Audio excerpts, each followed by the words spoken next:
Peters. Hello mga Paps, magandang umaga na naman sa inyo at nagbabalik na naman ang inyong lingkod na si Biyahero si Paps.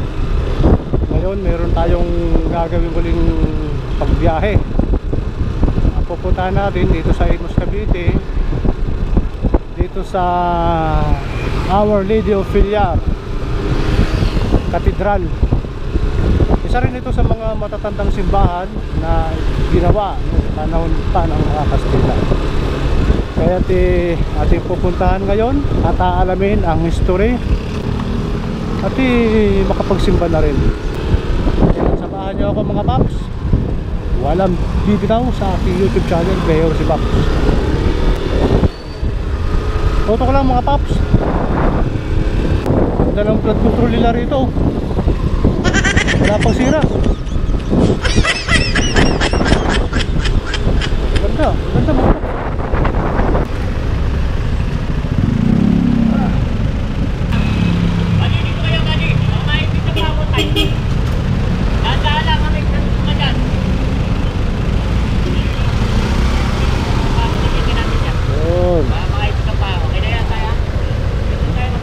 Tatay daw ako.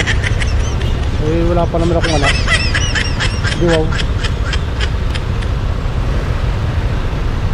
Lupit ka, mas matanda ka pa sa akin ah. Nagaging akong tayo. Yun lang hindi ko nagustuhan. Tinawag natin yung tayo.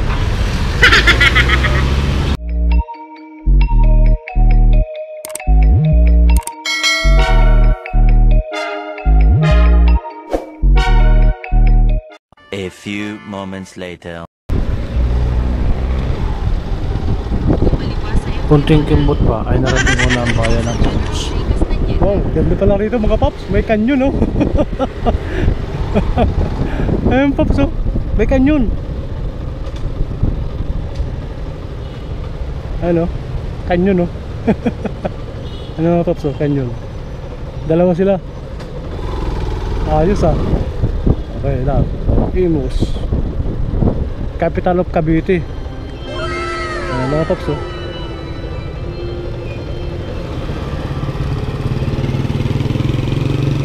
Sakto mga Paps, merong misa.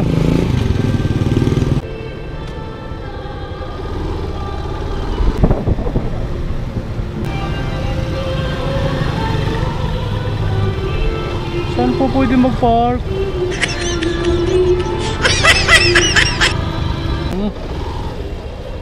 Pero, okay, nandito yung comfort room nila mga Paps oh.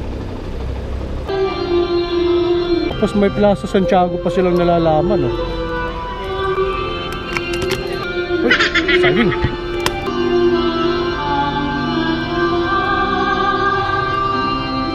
Medyo maliit lang yung parkingan nila rito mga Paps. Ito lang yung parkingan nila rito. Naitayo ang simbahang ito noong 1795 at ang patron nila ay si Nuestra Señora del Pilar at San Juan Bautista. St. Peter's. Parkingan nila rito mga Paps. Ang ganda ng loob mga Paps. Ang ganda ng loob. Ay, may mga ano sila rito, mga kampana oh. May mga kampana sila rito mga Paps. Oh. Ang kapal oh. 3 inches. Ang grabe ang kapal. Tanasong pula ito. Fundación de Hilario Sonico. Okay. Jose M. Liarte. 3. Ito mga Paps oh. Pedro L. Abad, Imus Cavite, Parish of N. del Pilar. Ito mga Paps, ang laki rin ito. Grabe laki. Ito yung pinakamalaki. Yan o. T70 Imus Anyo. DG873 San Andres Corsino 1970. Ano ba to? Parang gano'n eh. Ito naman, Nuestra Señora del Pilar, Patrona del Pueblo de Imus. Okay.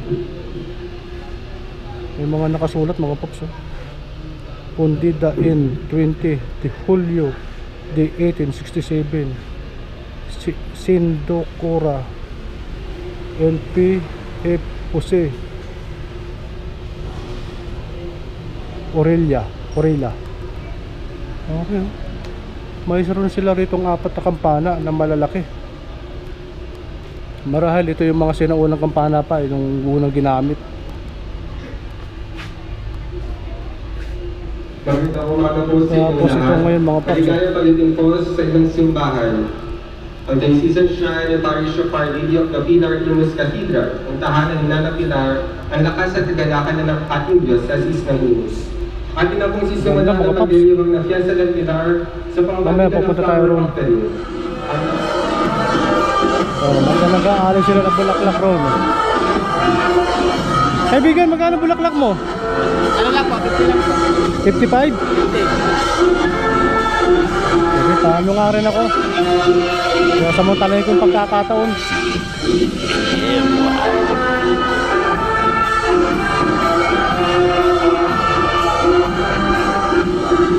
$50? 50 po. Kahit alin ba dyan? Kahit alin dyan? Ako, kahit ano po yun. Ito na lang siguro. Puti. Alay natin mga paps. Unahin muna natin sila. Ubusin muna natin sila bago tayo mag-aalay. Alay tayo.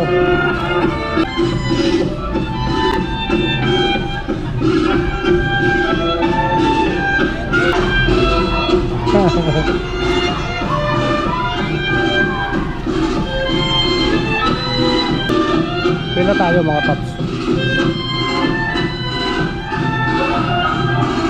The Bell House. Ito pala mga paps, may nakasulat pala rito. The Bell House, this structure was made in the possible truth to the generations effort of the Honorable Alex A.A.L. Advincula, Cavite 3rd District Representative. Honorable Adrian A.J.C. Advincula, Imus City Councilor, and family, September 11, 2021. Okay. Ngayon mga paps, tayo naman mag-aalay ng bulaklak. Alay natin sa patron nila, patron dito. Ito lang tayo sa pinakasentro. Kahit sa pinakamataas ng mga paps. Ayun, pinakamataas. Okay. Salamat po, mahal na patron.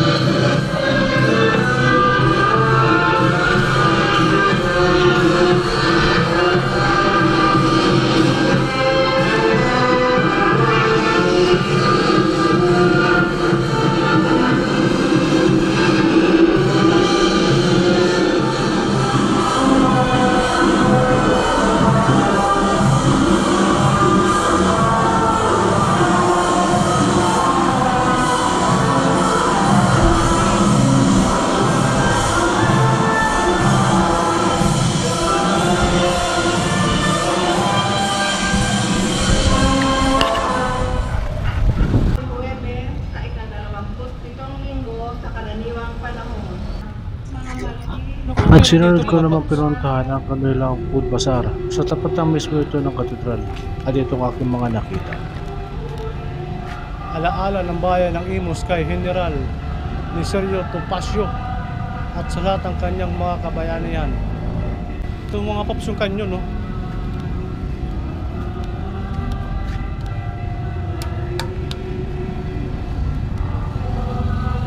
Ito, may nakatungtong rito, may nakaupo.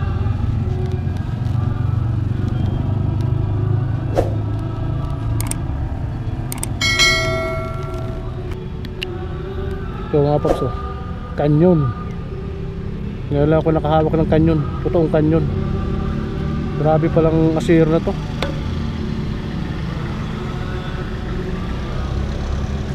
Ito yung chamber, oh.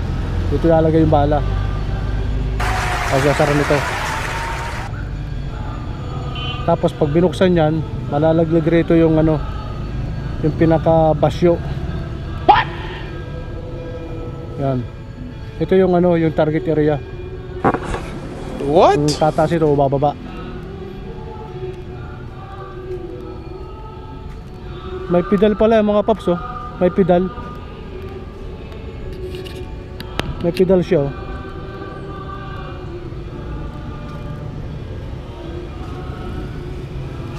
Ito may pihitan din. Kinahain na namang kalawang mga paps, oh. Ayun, oh. Totoo talaga ang kasabihan. Nakalawang ako sumisira Dalawa sa sila. bakal. Isa ito.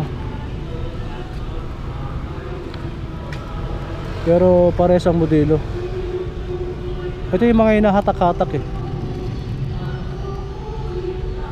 World War II pa ito mga paps.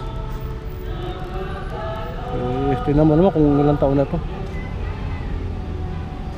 Hindi, parang nakuputan mga Kastila. Yan, oh. Ito medyo okay pa ito. Pero wala na ito. Wala na, oh. Kinalas na. Kasi doon ito nakaganon yan eh. Yan, nakaganon yan dapat dyan. Para aangat, tataas. Ganon-ganon siya. Grabe, ang tigas pala nito. Oh. Pero kinain na siya ng kalawang mga paps, oh. Andun lang mga paps yung ano, yung katedral. Kabilang kalsada lang ito.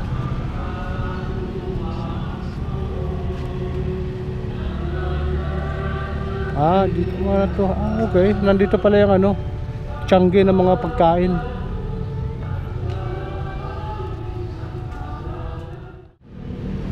Ang bantayog nito ay itinayo Celicerio Topacio Cuenca Sa o Bugol General ng Bayan. Topacio, Okay. isinilang noong Agosto 27, 1839. Isa sa mga unang naging kasapi na katutunan sa Cavite. Naging ministro di Pimento ng pahamalang revolusyonaryo, nagplano at nagpatayo ng fortifikasyon ng makasaysayan tulay ng Sapote. Okay, mga paps.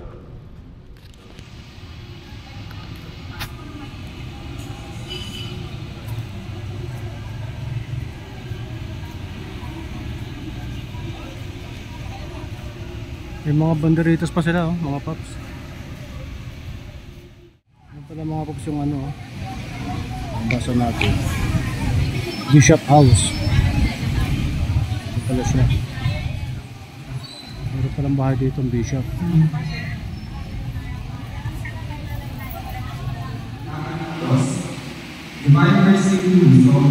At pinagmasdan ko ng maigi ang mga dingding ng simbahan ito.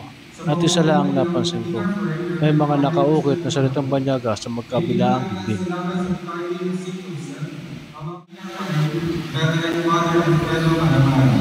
At maraming salamat din po sa ating kapalaan na sa dalawang vicaryo. Tayo man po kayo hindi maganda para sa pagsisimula. Nagpatuloy ako sa pagmasid sa loob ng simbahan.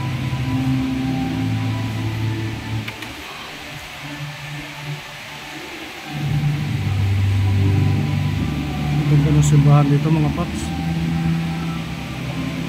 Ganda.